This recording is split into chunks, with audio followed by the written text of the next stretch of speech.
The church doors exploded open. 300 heads turned. The bride's bouquet hit the marble floor. Because standing in the doorway, drenched from rain and breathing like he'd run a marathon, was him. The one she thought had forgotten. The one she left behind a decade ago. The billionaire Korean CEO who just abandoned his own engagement 3 days earlier.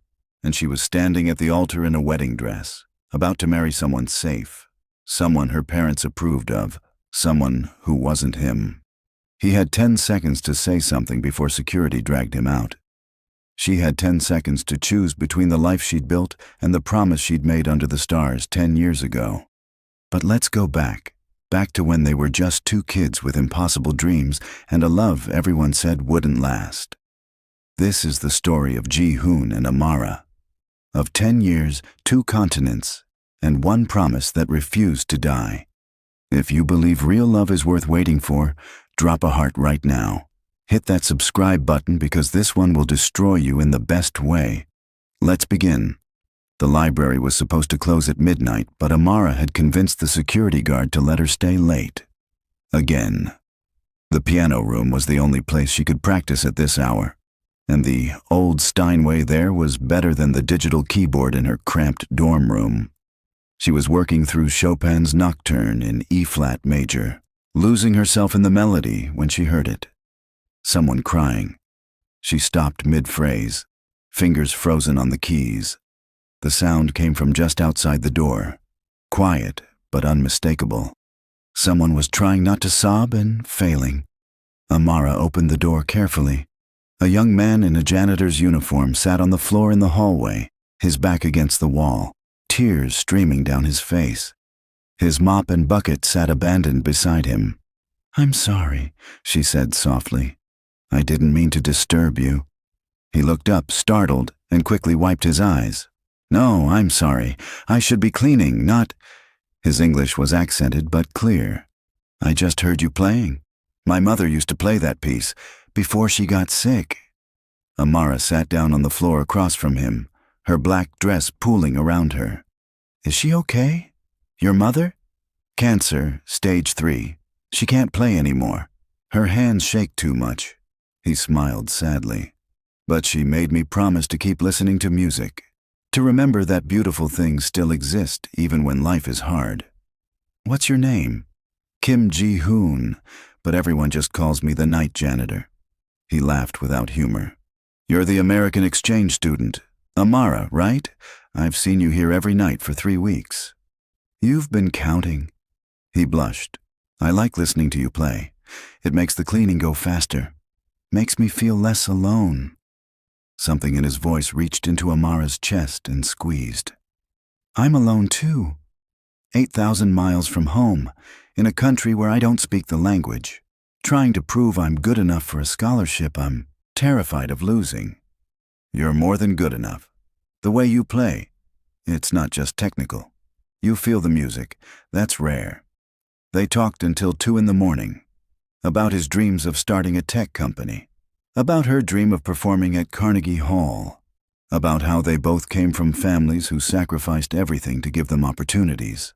About how sometimes opportunity feels like drowning. "I should go," Amara finally said. "You probably need to actually clean. Will you come back tomorrow night?"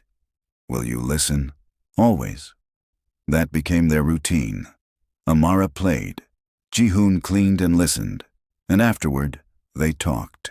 About everything, about nothing, about the future they were both terrified of and desperate for. 3 weeks in, he brought her tea. Jasmine, the way his mother used to make it. She brought him cookies from the care package her mom sent. They shared them sitting on the floor outside the piano room. And when their fingers touched reaching for the same cookie, neither pulled away. "Can I tell you something?" Ji-hoon said quietly. "Something I haven't told anyone. Always. I'm not just a janitor. I'm taking classes too. Business management. At night, after my shifts, I have a plan.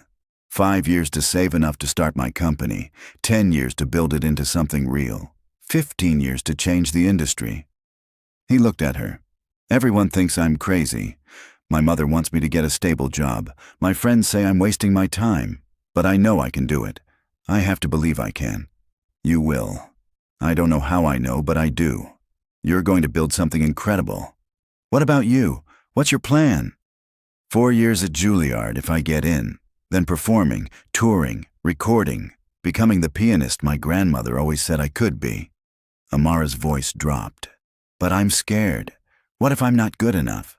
What if I get there and realize I was just a big fish in a small pond? Ji-hoon reached over and took her hand. Then you'll practice until you are good enough. That's what people like us do. We don't give up. We can't afford to. That night, he walked her back to her dorm.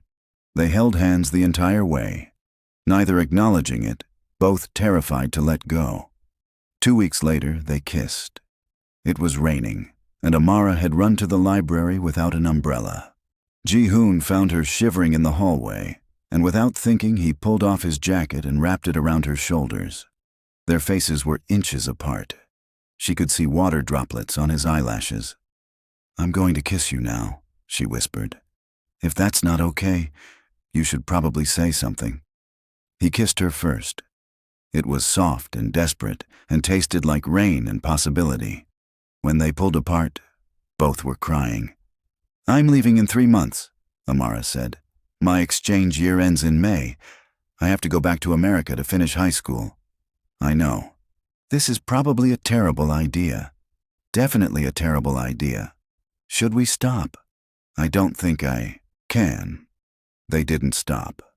For 3 months, they stole every moment they could. Late nights in the library, early mornings before her classes, weekends when his schedule allowed. They fell completely, irrevocably in love, even though they both knew it had an expiration date. In April, Ji-hoon's mother found out. She'd come to bring him dinner at work and saw them kissing outside the library.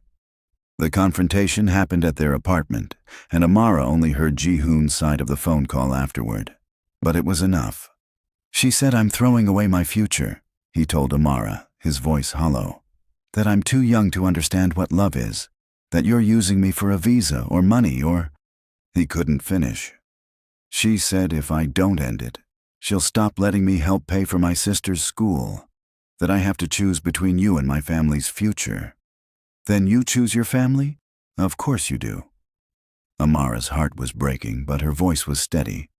"Ji-hoon, I would never ask you to choose me over them. But I want to. God, I want to." Amara's host family was equally brutal when they discovered the relationship. "He's a janitor," the mother said with barely concealed disgust. "You're here on an academic scholarship, and you're wasting time with someone who will never be able to give you anything."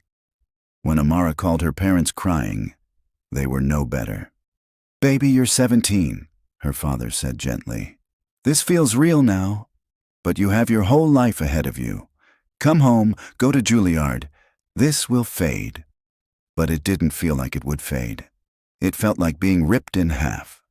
On their last night together, Ji-hoon took Amara to the Han River Bridge. They stood at the railing, watching the city lights reflect on the water, both trying not to cry and failing miserably. "I don't want to say goodbye," Amara whispered. "Then let's not. Let's say something else. Something better." Ji-hoon turned to face her, taking both her hands. "I'm going to build my company. I'm going to become someone your family can't dismiss. Someone who can give you everything you deserve. It's going to take time, years, probably. I'm going to Juilliard. I'm going to become the pianist I've always dreamed of being. I'm going to prove everyone wrong who said I couldn't. So here's what I propose." Ji-hoon's voice shook, but his eyes were clear. 10 years. Give me 10 years to become who I need to be. Use those 10 years to become who you're meant to be. And then, if we both still remember this feeling, if we both still want this, we meet back here. This exact spot. December 20th. 10 years from tonight. 10 years is forever, or it's exactly long enough. If what we feel is real, if it lasts a decade despite everything, then we'll know. We'll know it's worth fighting for. Amara pulled something from her purse, a vintage watch she'd found at a market and spent 3 months' allowance on. "For when you build your empire, so you never forget what time it is, so you never forget to come back." He reached into his pocket and pulled out a simple silver ring. "I had this made. See?" He showed her the inside, where their initials were engraved. "It's not expensive. I'm not proposing. It's just a promise that you're worth waiting for." She slipped it onto her finger, then immediately took it off and put it on a chain around her neck. "I can't wear it where my parents will see, but I'll keep it here, close to my heart, for 10 years. They kissed one last time, both tasting salt from tears, both memorizing every detail of this moment. December 20th, Ji-hoon whispered against her lips. 10 years. If you show up, I'll know you remembered. If you show up, I'll know you kept your promise." They walked away in opposite directions. Ji-hoon heading west toward his cramped apartment. Amara heading east toward her host family's home. Neither looked back. If they had, they would have seen the other one stop, turn slightly, almost brake and run back. But they didn't. They kept walking. Because sometimes love means letting go long enough to become worthy of forever. Comment below if you're already crying. Hit that like button and subscribe, because this is just year 0. We have 10 years to go. The first year was the hardest. Amara threw herself into her final year of high school, practicing 6 hours a day, applying to every scholarship she could find.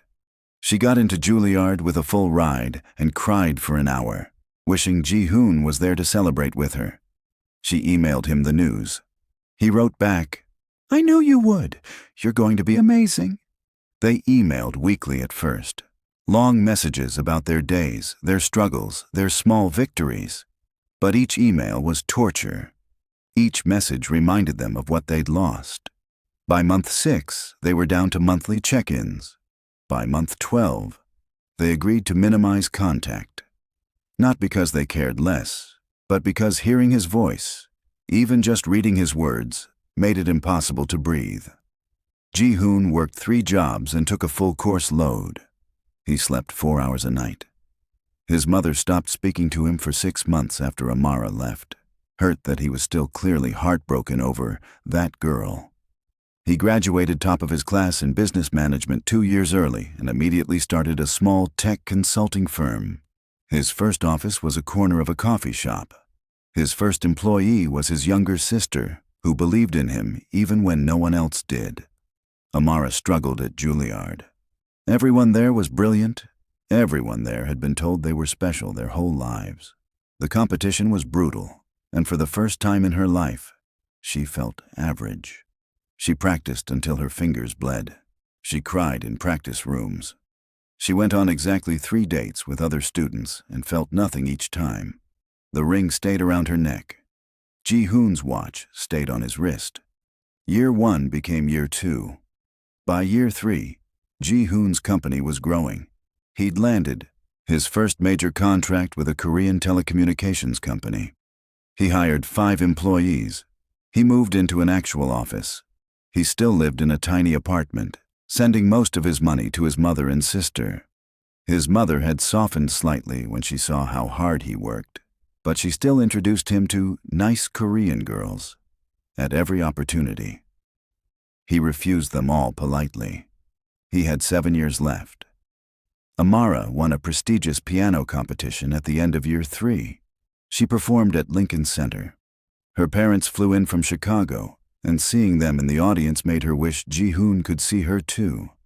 After the performance, her mother hugged her and whispered, "I'm sorry we didn't understand before. I'm sorry we made you feel like your feelings didn't matter." But Amara couldn't respond because she was too busy scanning the crowd, irrationally hoping to see him. He wasn't there. He was in Seoul, building his empire. Year 4, year 5. The emails had stopped almost entirely by now. Ji-hoon's company went from 5 employees to 50. He was featured in a Korean business magazine as one of Seoul's rising entrepreneurs to watch. He was invited to galas and networking events. People whispered that he needed a wife for appearances. He went alone every time. Amara toured nationally. Small venues at first, then bigger ones. Her manager pushed her to date a famous cellist for publicity. She refused. Her friends thought she was being difficult. You're 23 and you've never had a real relationship, her roommate said. Are you waiting for someone? Amara touched the ring around her neck and didn't answer. If you're wondering if they both make it to year 10, smash that subscribe button. Drop a comment telling me if you could wait 10 years for your soulmate. Year 6 changed everything and nothing. Ji-hoon's company went public. Overnight, he went from comfortable to wealthy. The investors loved him. The board wanted him to marry. For stability, they said. For appearance. His mother was relentless now. You're 28. You need a wife, an heir. What are you waiting for? He wanted to scream. I'm waiting for her. I'm waiting for December 20th, year 10. I'm waiting because I made a promise and I've never broken a promise in my life. But he stayed silent. 4 more years. That same year, Amara performed in Seoul, a 3-night engagement at the Seoul Arts Center. Ji-hoon saw the posters, saw her face, older now, more elegant, but still unmistakably her. He bought a ticket for the 3rd night, back row. He told himself he just wanted to see her play one more time, that it wouldn't change anything. He watched her walk on stage in a midnight blue gown, and his heart stopped. She was breathtaking. When she started playing, he started crying. She poured everything into the music, loneliness and longing and loss, and he knew. He knew she hadn't forgotten either. He left before the encore. He couldn't trust himself to stay. If he stayed, he'd go backstage. If he went backstage, he'd break. And they'd both work too hard, come too far, to break with 4 years left. So he went back to his empty penthouse apartment and cried into his pillow like he hadn't since the night she left. Amara never knew he was there. But after that Seoul performance, she couldn't stop thinking about him, couldn't stop wondering if he was in the audience somewhere, if he still wore the watch, if he still remembered. Year 7. Ji-hoon's company was now worth over $500 million. Forbes featured him in their 30 Under 30 issue. Every woman in Seoul wanted him. Every business family wanted to marry their daughter to him. The pressure was suffocating. His mother sat him down with another suitable woman every month. Coffee dates with accomplished women who looked good on paper and made him feel absolutely nothing. What's wrong with you?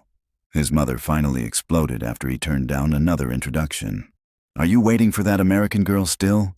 After 7 years, she's probably married. She's probably forgotten you completely. Then I'll find out in 3 years, he said quietly. On December 20th, year 10. If she shows up, I'll know she didn't forget. If she doesn't show up, I'll move on. But I need to know. His mother's face softened just slightly. You really love her that much? I really love her that much. Amara's year 7 was equally complicated. She'd met someone. His name was David, an art collector who came to every one of her New York performances. He was kind, cultured, wealthy. He sent flowers and left thoughtful notes. After 6 months of persistent but respectful pursuit, Amara agreed to one date, then another. By month 12, they were officially together. He proposed on New Year's Eve. Not year 7, but getting close. The ring was gorgeous. The proposal was perfect. Everyone loved him. Her parents were thrilled. He's good to you, her mother said. He'll give you stability. What more could you want? But when David slipped the ring on her finger, all Amara could feel was the weight of the other ring, the simple silver band she still wore around her neck under her clothes. She asked for time to think. David, patient as always, agreed. Take all the time you need. I'll wait. Everyone would wait for Amara, except the one person she'd been waiting for. Year 8. Ji-hoon was now a billionaire. His company had expanded internationally. He had offices in 3 countries. He was invited to speak at tech conferences worldwide. People called him a visionary. But at night, alone in his massive apartment, he felt like a fraud. What was the point of building an empire if he had no one to share it with? His sister finally confronted him. Appa, you're miserable. You've achieved everything you said you would. You're successful beyond anyone's imagination. But you're not happy. I will be. In 2 years. What if she doesn't come? What if you've been faithful to a memory for a decade and she shows up with a husband? Then I'll know I loved as deeply as I possibly could. That has to mean something. His sister hugged him. It means everything. I just hope she knows what she has waiting for her. Year 8 for Amara was the year she almost broke. She said yes to David. The engagement was announced. Her family was ecstatic. Her manager was thrilled. The art collector marriage would be great for her brand. Everyone congratulated her. And every night she touched the ring on the chain and cried herself to sleep. She was planning a wedding. To a good man, who loved her, who she deeply, truly cared about, but didn't love. Not the way she loved Ji-hoon.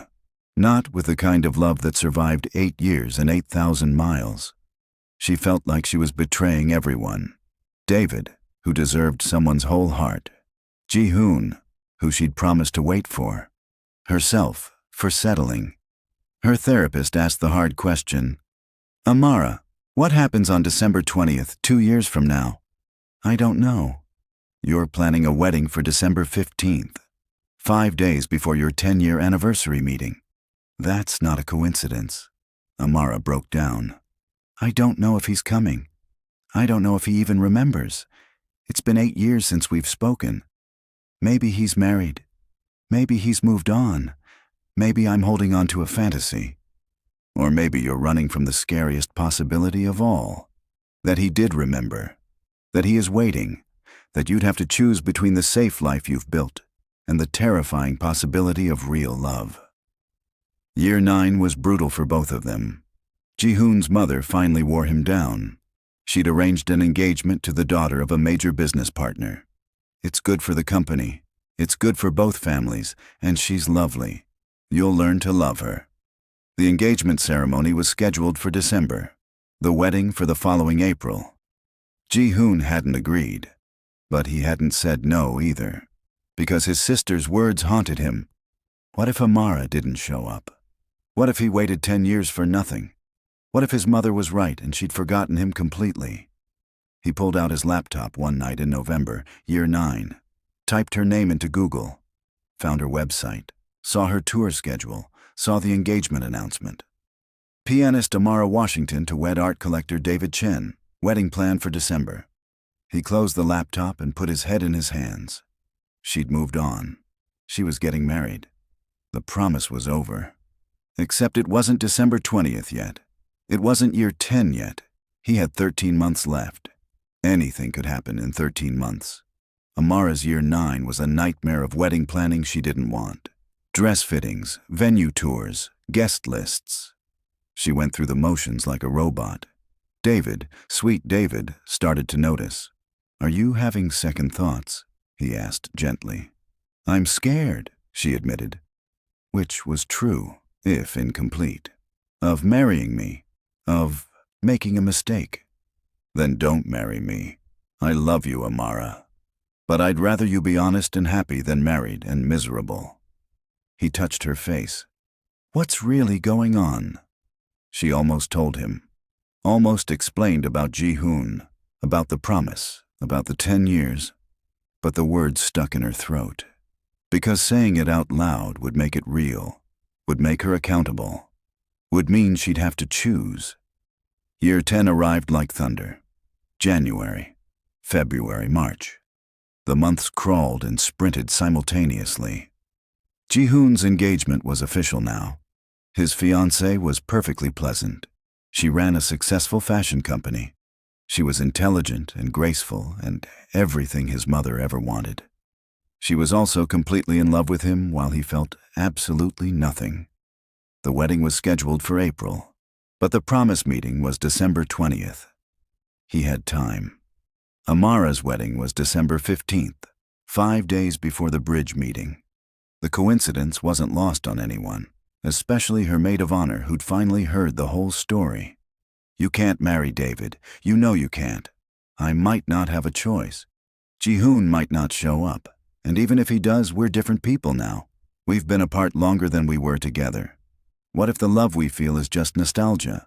Then you'll know. But if you marry David without finding out, you'll spend the rest of your life wondering. That's not fair to anyone.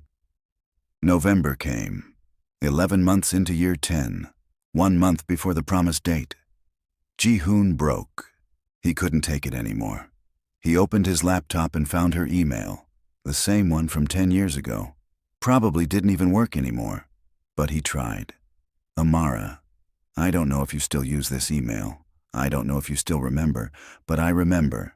I've remembered every single day for 10 years. I'm going to be there. On that bridge, December 20th. I'll wait all night if I have to.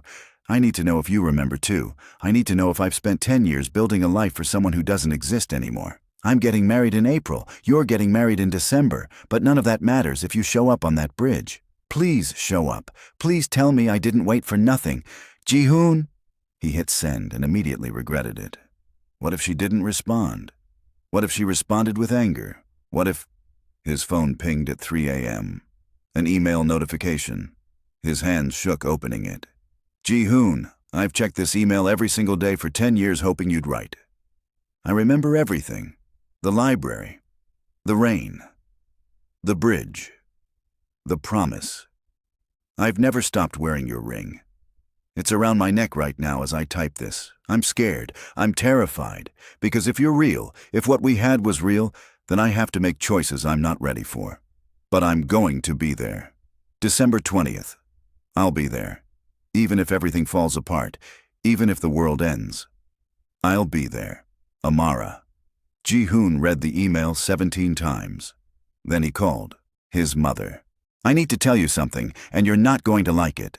Subscribe right now if you need to know if they both show up. Comment Team Ji-hoon or Team Amara. Hit that like button. December arrived with winter cold and impossible choices. Ji-hoon's engagement party was December 10th. A massive event with 500 guests, press coverage, speeches about uniting two business dynasties. He stood in his tuxedo, smiled for photos, and felt like he was attending his own funeral. His fiancée deserved better than a man whose heart belonged to someone 8,000 miles away. Everyone deserved better than the lie he was living. His mother pulled him aside during the party. You look miserable. I am miserable. She wrote back, didn't she? The American girl. Her name is Amara. And yes, what did she say? That she's coming, that she's going to be at the bridge, that she remembers. Ji-hoon looked at his mother. I know this isn't what you wanted. I know you arranged this marriage for business reasons, but I can't do it. I can't marry someone I don't love when the person I do love is coming back. What if she doesn't show up? What if she changes her mind? Then I'll deal with that on December 21st. But on December 20th, I need to be on that bridge. I'm sorry, Mom. I'm so sorry. But I can't live my life wondering what if. His mother was quiet for a long moment. Then, surprisingly, she reached up and touched his face. Your father and I had an arranged marriage too. We learned to love each other, but it wasn't the same as first love. Real love. The kind that makes you crazy. She smiled sadly. I've watched you be miserable for 10 years. Maybe it's time to see if being happy is possible. Go to your bridge. If she shows up, bring her to meet me. Properly this time. Ji-hoon's engagement ended December 13th. He broke the news to his fiancée privately, apologetically, honestly. She slapped him, cried, then admitted she'd suspected his heart wasn't in it. The press went insane. His company's stock dropped. His business partners threatened lawsuits. He didn't care. He had 7 days. Amara's December was equally chaotic. Her wedding was December 15th. The church was booked, the flowers ordered, the dress altered, 200 guests confirmed. David was nervous but excited. Her parents had flown in from Chicago. Everything was perfect. Everything was wrong. December 10th, she looked at herself in the mirror during the final dress fitting. The wedding gown was beautiful. She looked beautiful.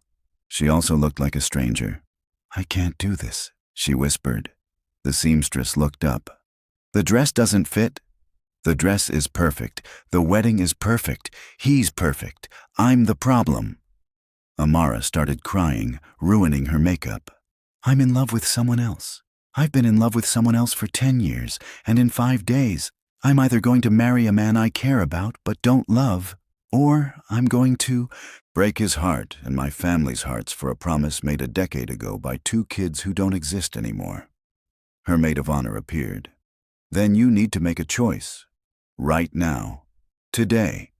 I'm scared. Being scared is how you know it matters. If it was easy, it wouldn't mean anything.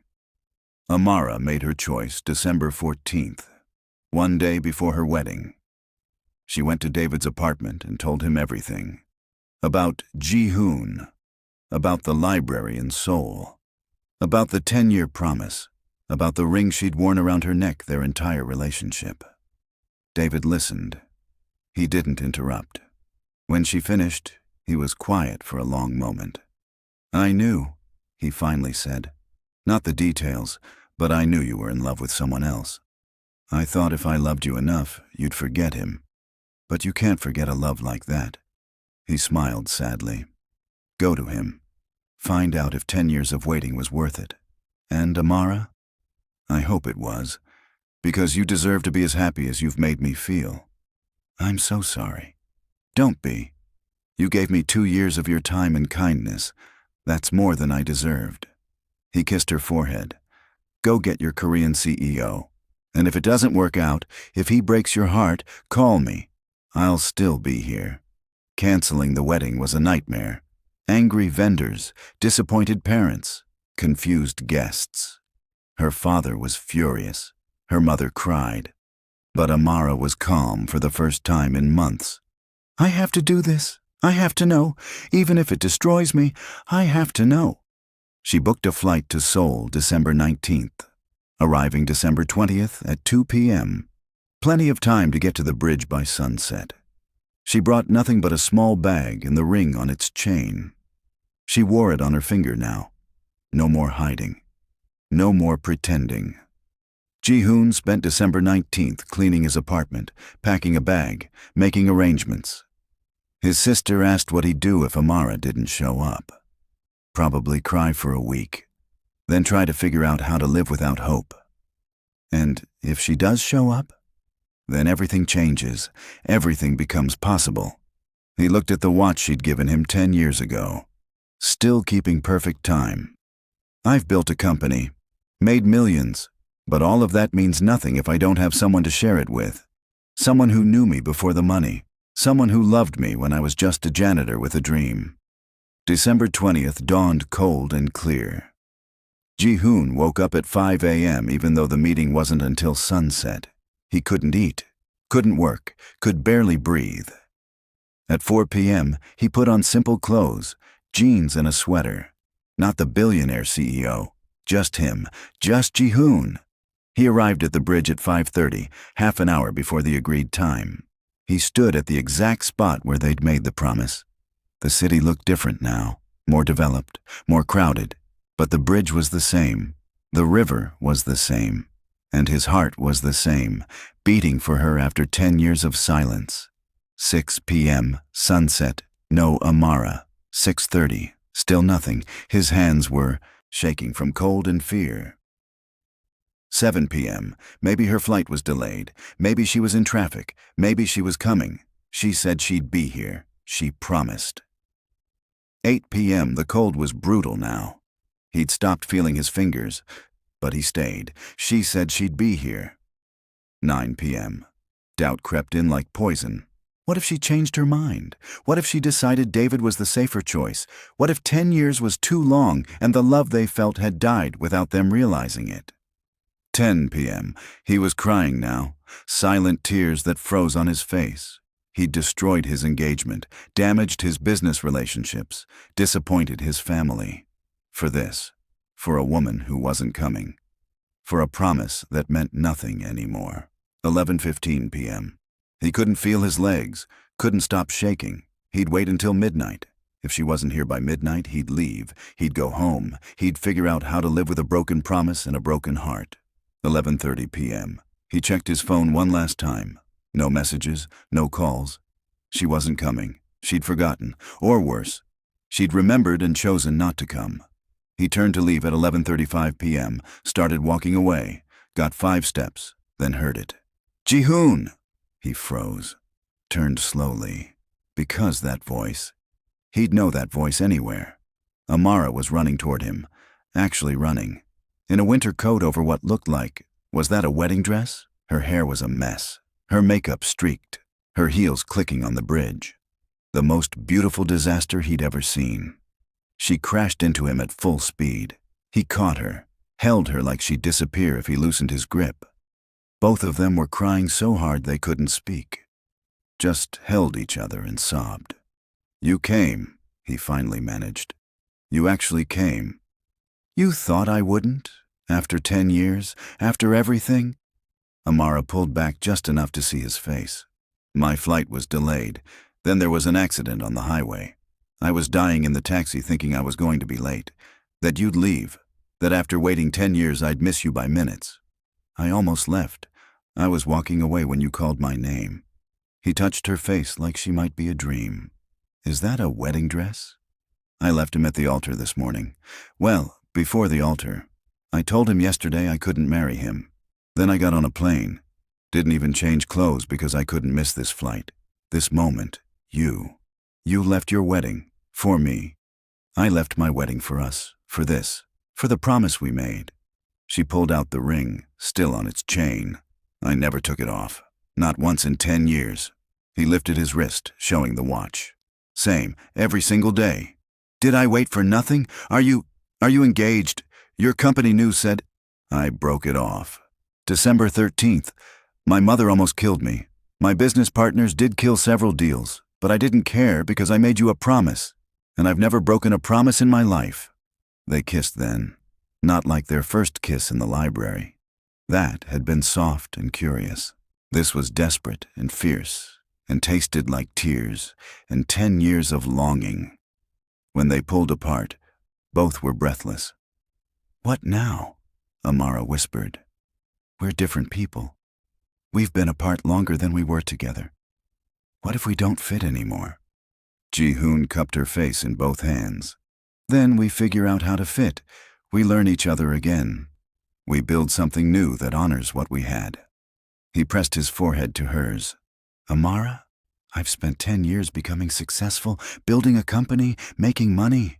And I'd throw it all away right now, burn it to the ground if it meant having you. Nothing I built matters without you. I became the pianist I dreamed of being. I performed all over the world, won awards, made my family proud. But every performance, every achievement felt hollow because you weren't there. She kissed him softly. I don't need you to be successful or rich or anything other than the man who listened to me play in a library 10 years ago. That's who I fell in love with.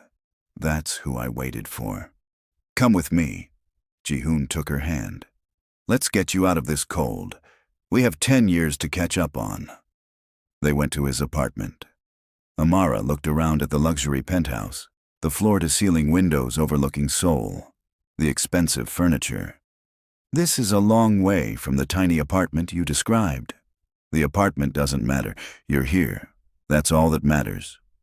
He made her tea, jasmine with honey, like his mother used to make, like that first night in the library. They sat on his couch, hands intertwined, and talked. Really talked. For the next 72 hours, they barely slept. They told each other everything, about the hard years and the lonely nights, about the near misses and the moments they almost broke, about David and the arranged engagement, about success that felt meaningless and achievements that felt hollow. They laughed and cried and kissed and held each other like they were afraid to let go. What do we do about the real world? Amara asked on day 3. I have a career in New York. You have a company here. My family thinks I've lost my mind. Your family probably hates me for ruining your engagement. My mother wants to meet you, properly this time. She said if you showed up, I should bring you to her. Ji-hoon smiled. As for the rest, we figure it out. Maybe you tour in Asia more. Maybe I open an office in New York. Maybe we split time. I don't care where I live as long as you're there. You'd move to New York for me? I'd move to Antarctica for you. Geography is negotiable. You're not. They went to meet his mother on Christmas Day.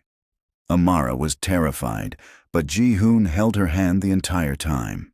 His mother answered the door, looked Amara up and down, then did something unexpected. She bowed. "I'm sorry," she said in careful English. "For 10 years ago, for not understanding, for trying to keep you apart. My son has been miserable without you. I'd rather have a happy son with the woman he loves than a miserable son with someone appropriate." Amara bowed back, tears streaming. "I'm sorry too, for taking so long to come back, for making him wait, for everything. You both waited. That's rare. Real love is always worth waiting for." Ji-hoon's mother smiled. "Now come inside. I want to hear about your piano playing. My son says you're magnificent." His sister was there too, and she hugged Amara immediately.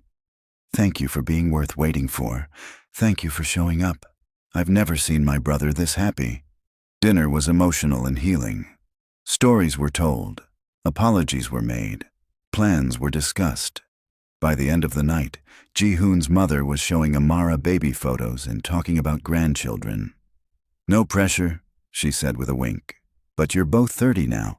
Time is not unlimited." Over the next 6 months, they built a life. Amara extended her Seoul stay, performing at venues throughout Asia. Ji-hoon opened a New York office for his company, spending 2 weeks a month there. They learned each other's routines, quirks, habits.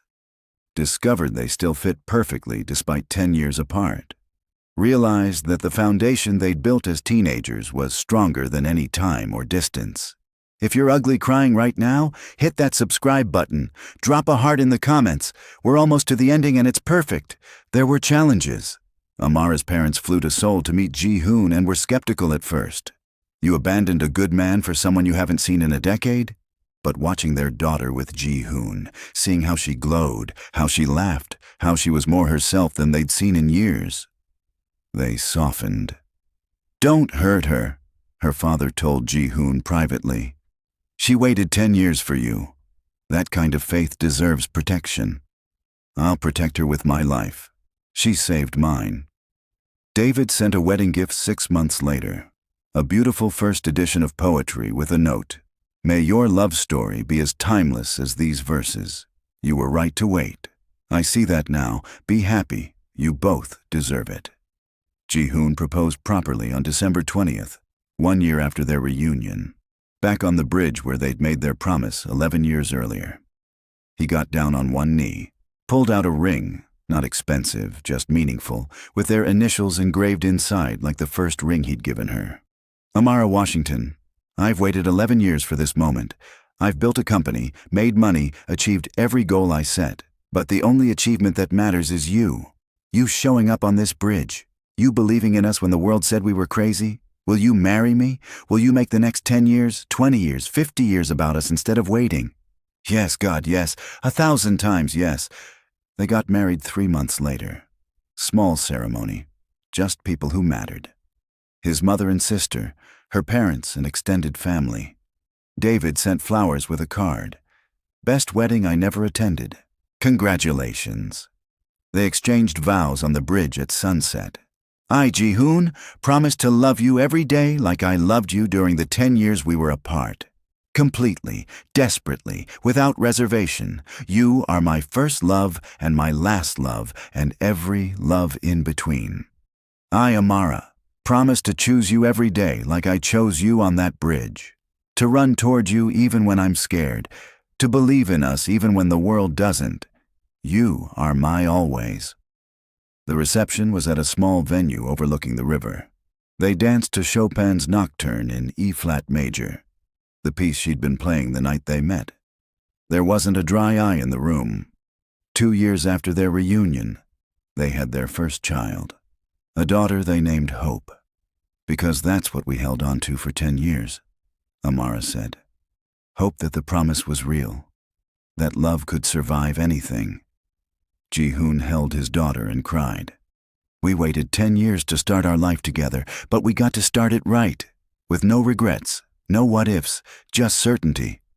5 years after the reunion, they stood on the bridge again. Their anniversary tradition, Hope was 3 now, running ahead on the bridge, laughing. Amara was pregnant with their second child. "Do you ever regret it?" Ji-hoon asked. "The 10 years apart?" Amara leaned into him, his arm around her shoulders, watching their daughter play. "Sometimes I wish we'd had those years together. But then I remember. We needed them. I needed to become the pianist I am. You needed to build your company. We needed to prove to ourselves that what we felt was real, that it could survive time and distance and doubt. 10 years of missing you for 50 years of having you. Fair trade. More than fair. Perfect trade." She touched his face. "We were kids when we made that promise. We didn't know if we could keep it, if we'd even want to. But we did. And that means something. It means everything." Hope ran back to them, demanding to be picked up. Ji-hoon lifted her, and Amara wrapped her arms around both of them. A family, built on a promise made by 2 kids who believed in forever when everyone else said they were foolish. "Tell me the story again," Hope demanded. "About how you and Mama met." "Again? We just told you yesterday. But I like it. Tell me about the piano and the library and the promise." Ji-hoon and Amara exchanged a look. Then they sat on the bench, the same bench where they'd said goodbye 11 years ago, and told their daughter the story. About a boy who mopped floors and dreamed of empires. About a girl who played piano and dreamed of stages. About a love that survived a decade of silence because some promises are too important to break. When they finished, Hope looked at them with wide eyes. "And you both showed up?" "We both showed up," Amara confirmed, "even though it was really hard." "Especially because it was really hard," Ji-hoon said. "The best things in life require the hardest weights." Hope thought about this seriously. "When I grow up, I'm going to find someone worth waiting for too." "That's all we want for you, baby girl. Someone who shows up, someone who keeps their promises, someone who chooses you even when it's difficult." As the sun set over the Han River, painting the sky in oranges and pinks, the Kim family stood on the bridge where it all began, where a promise was made, where 10 years was survived, where love proved stronger than time, distance, family pressure, and doubt. Ji-hoon pulled out his phone and took a photo. Amara laughing, Hope on her shoulders, the sunset behind them. He posted it with a simple caption. 11 years ago, I made a promise on this bridge. Today, I'm living the life that promise built. To anyone waiting for their person, keep waiting, keep believing, keep showing up. Some loves are worth every minute of the wait. The post went viral. Thousands of comments from people inspired by their story. From people who'd waited for their own loves. From people who'd given up too soon and regretted it. From people who needed to believe that real love still existed. But Ji-hoon and Amara barely noticed. They were too busy living the life they'd built, raising their daughter, building their careers, loving each other with the intensity of people who almost lost it all. That night, after Hope was asleep, they lay in bed together. Amara's head on Ji-hoon's chest, his fingers running through her hair. "Thank you," he whispered. "For what?" "For showing up, for keeping the promise, for believing in us when it would have been easier to forget." He kissed the top of her head. "For being worth every second of the wait. Thank you for waiting, for not giving up, for building a life I could walk into and feel at home." She looked up at him. 10 years felt like forever when we were living them, but now, looking back, they feel like nothing, like a breath between one chapter and the next. What chapter are we in now? The forever chapter. The one that doesn't end. She smiled. The one where we get to be together every single day and never take it for granted because we know exactly what it's like to be apart. "I like this chapter." "Me too." They fell asleep tangled together. The watch she'd given him on his nightstand. The ring he'd given her on her finger where it belonged. 2 people who'd loved each other across a decade. Who'd kept a promise when everyone said it was impossible. Who'd chosen each other over safety, over convenience, over everything else.